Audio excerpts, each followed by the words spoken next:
اعوذ باللہ من الشیطان الرجیم بسم اللہ الرحمن الرحیم۔ میرا نام ہے برزہ افتخار میر اور آپ دیکھ رہے ہیں روزانہ قرآنی ہدایت قرآن سیریز۔ آج ہم انشاءاللہ جز نمبر 1 پارہ نمبر 1 کا سورہ الفاتحہ سٹارٹ کریں گے۔ اور ویسے ہم لوگ آلریڈی سورہ الفاتحہ کو بہت ڈیٹیل میں اسٹڈی کر چکے ہیں اور اس کی الگ سے بھی پلے لسٹ موجود ہے جسے آپ دیکھ سکتے ہیں، اور میں لنک بھی ڈسکرپشن میں ڈال دوں گی۔ لیکن پھر بھی چونکہ ہم قرآن کو سٹارٹ سے جو ہے وہ پڑھنا چاہ رہے ہیں، تاکہ ہم لوگوں کا یہی پلان ہے کہ ہم ہر روز 5 منٹ میں قرآن کا کو جو ہے وہ پڑھنا ہے، وہ اس طرح سے کہ شروع سے لے کے اینڈ تک ہم سارا پڑھیں گے، ٹھیک ہے؟ تو اس وجہ سے سٹارٹ ڈیفینیٹلی سورہ الفاتحہ سے ہوتا ہے، اور سورہ الفاتحہ کی سب سے پہلی جو آیت ہے بسم اللہ الرحمن الرحیم، وہ ہم ڈے 3 میں دیکھ چکے ہیں۔ اور چونکہ قرآن کو پڑھنے سے پہلے تعوذ پڑھنا ضروری ہے، اللہ سبحانہ تعالیٰ نے قرآن میں ارشاد فرمایا کہ جب بھی قرآن پڑھنا ہو، اس کا مفہوم یہی ہے کہ جب بھی قرآن پڑھنا ہو پہلے شیطان سے پناہ مانگ لینی چاہیے، اعوذ باللہ پڑھ لینا چاہیے۔ اس کی بھی جو ہے وہ ویڈیو موجود ہے ڈے 1 پہ، آپ دیکھ سکتے ہیں۔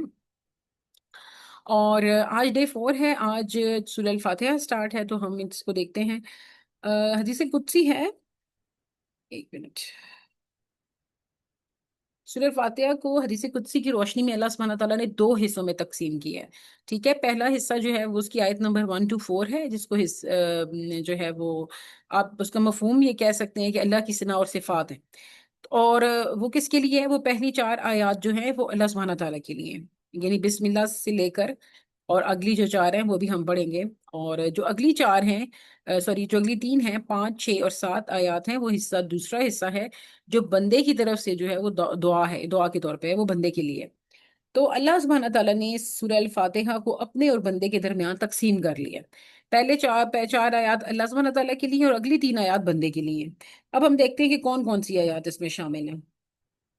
آج کی جو لیکچر ہے اس میں صرف ہم پہلی 4 آیات، یعنی کہ جو پہلا حصہ ہے جو بندے کا حصہ ہے، یہ ہم نے دیکھا نا کہ جو اللہ کی ثنا اور صفات ہیں پہلے 4 آیات میں، پہلے ہم وہ پڑھیں گے۔ اور کل کے لیکچر میں ہم انشاءاللہ وہ دیکھیں گے جو بندہ دعا کر رہا ہے اللہ سبحانہ تعالیٰ کے ساتھ، وہ دیکھیں گے۔ تو ہم آج حصہ 1 دیکھ رہے ہیں۔ پہلے حصے میں یہ کہ یہ حصہ اللہ تعالیٰ کے لیے ہے، اس میں بندہ اللہ کی تعریف بیان کرتا ہے، اس کی صفات بیان کرتا ہے، اس کی بادشاہت کا اعتراف کرتا ہے۔ یہاں پر پہلے ہم ریڈ کر لیتے ہیں اور پھر میں اس کو زیادہ ایکسپلینیشن آپ کو دوں گی تھوڑا آگے جا کے۔ بسم اللہ الرحمن الرحیم، یعنی میں شروع اللہ کرتی ہوں اللہ سبحانہ تعالیٰ کے نام سے جو بڑا ہی مہربان اور نہایت رحم والا ہے۔ اس میں جو خاص 2 ورڈز ہیں رحمان اور رحیم، ہم اس کو دیکھیں گے۔ پھر الحمدللہ رب العالمین، سب تعریفیں اللہ کے لیے ہیں جو تمام جہانوں کا رب ہے۔ اس میں ہم دیکھیں گے کہ الحمد کا کیا مطلب ہے، اور عالمین میں کون کون سے اور عالم آ رہے ہیں، اور کس قسم کی تعریفوں کی یہاں پر بات ہو رہی ہے۔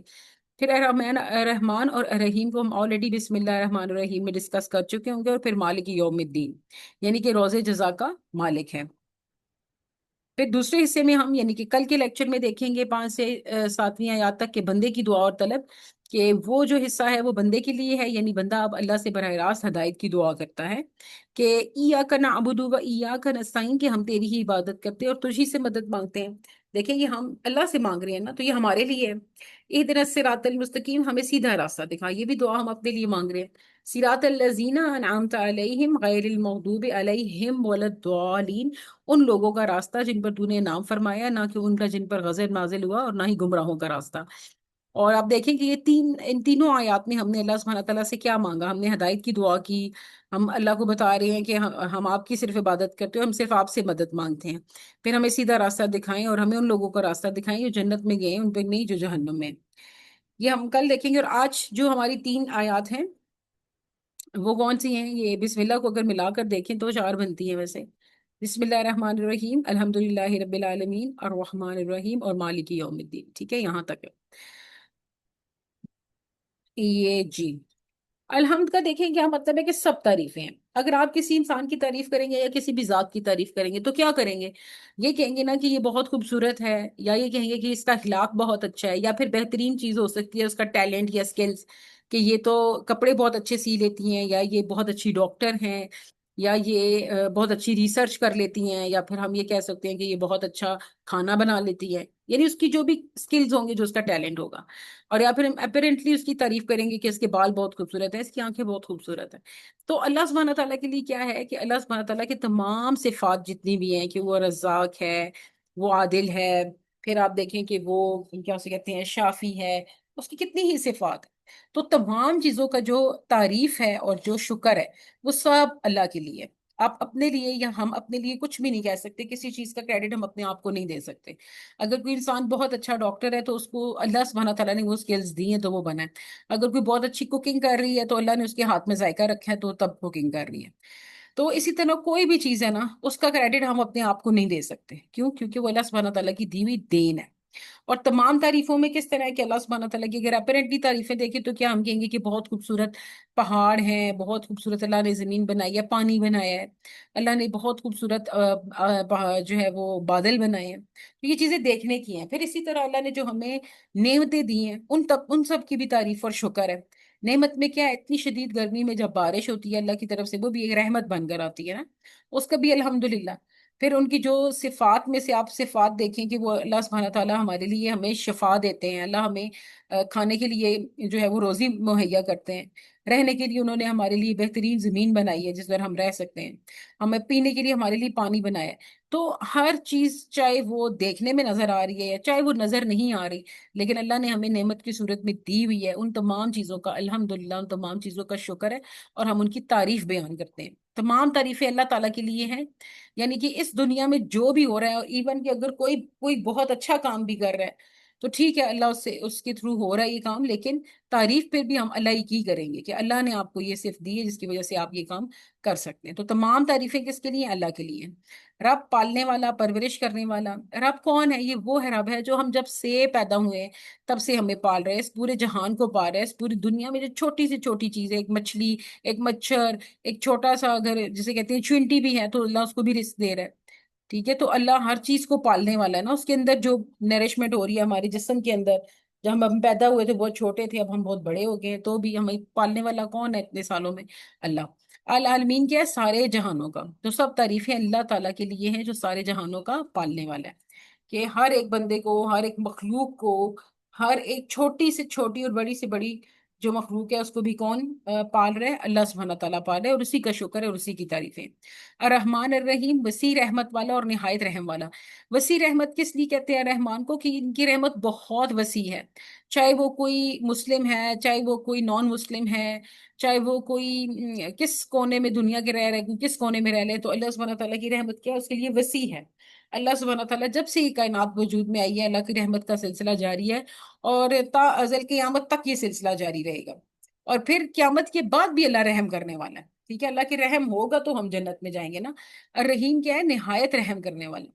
تو الرحمن کیا ہے؟ کہ اللہ سبحانہ تعالیٰ ہمیں آج تک جو دے رہے ہیں، کبھی ہم مانگتے ہیں اور کبھی بن بتائے بھی ہمیں اللہ عطا کرتا ہے. تو بن بتائے، بن کہے جو چیز عطا کی جاتی ہے وہ اس کی رحمت کا حصہ ہے. اور ہم جب اللہ سبحانہ تعالیٰ سے رحم مانگتے ہیں تو رحم دونوں صورتوں میں، اس دنیا میں بھی ہم پر اللہ رحم کریں گا اور اللہ ہمارے ساتھ ہمارے مرنے کے بعد بھی رحم فرمائیں گے، کیونکہ اللہ بہت ہی رحیم ہے.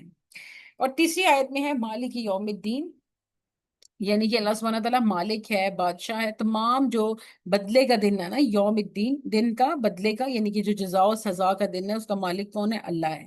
تو جب ہمیں پتا ہے کہ ہمارے تمام فیصلے جو ہیں وہ اللہ سبحانہ تعالیٰ کے ہاتھ میں ہیں، اور ان سے ہٹ کر کوئی بھی ذات ایسی نہیں ہے جو ہمیں اس روز کو بچا سکے، تو ہم وہی کام کریں گے نا جو اللہ کو پسند ہے. اس آیت میں ہمیں یہ بتایا جا رہا ہے کہ چونکہ ایک ایسا دن آنا ہے، ڈے آف ججمنٹ، جس میں ہمارے تمام اعمال ڈسکس ہوں گے، ہمارے اعمال کے مطابق ہمیں جو ہے وہ ریوارڈ یا پنشمنٹ ملے گی، اس لیے اس دن کو ذہن میں رکھتے ہوئے ہم نے اپنی زندگی گزارنی ہے.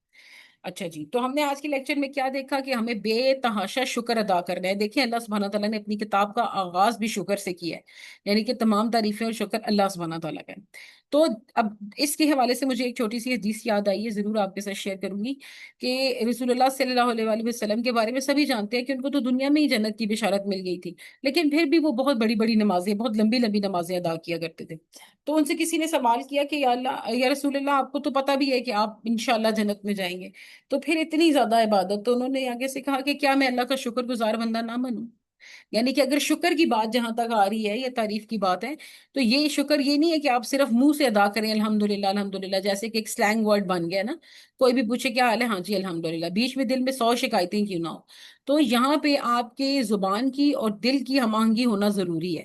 جہاں پر ہم کہہ رہے ہیں نا الحمدللہ، وہاں پہ دل گواہی بھی دے کہ ہاں ہاں ان ان چیزوں کا، اللہ کی فلاں فلاں نعمتوں کا الحمدللہ کہ وہ شکر ہے، تمام چیزوں کا شکر ہے، یہ دل سے آپ کو جو ہے وہ آپ کے اندر سے یہ آواز نکلنی چاہیے الحمدللہ کی، صرف ورڈز نہیں بلکہ دل کے اندر سے ایک احساس ہونا چاہیے کہ اللہ جو ہے وہ ہم پہ بہت زیادہ احسانات کر رہے ہیں اور ہم اس کے بہت ہی شکر گزار ہیں۔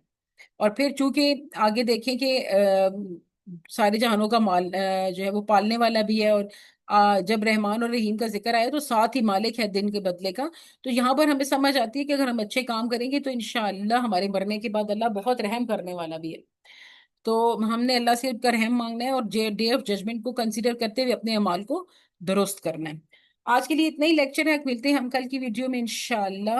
اپنا خیال رکھیے گا، اللہ حافظ۔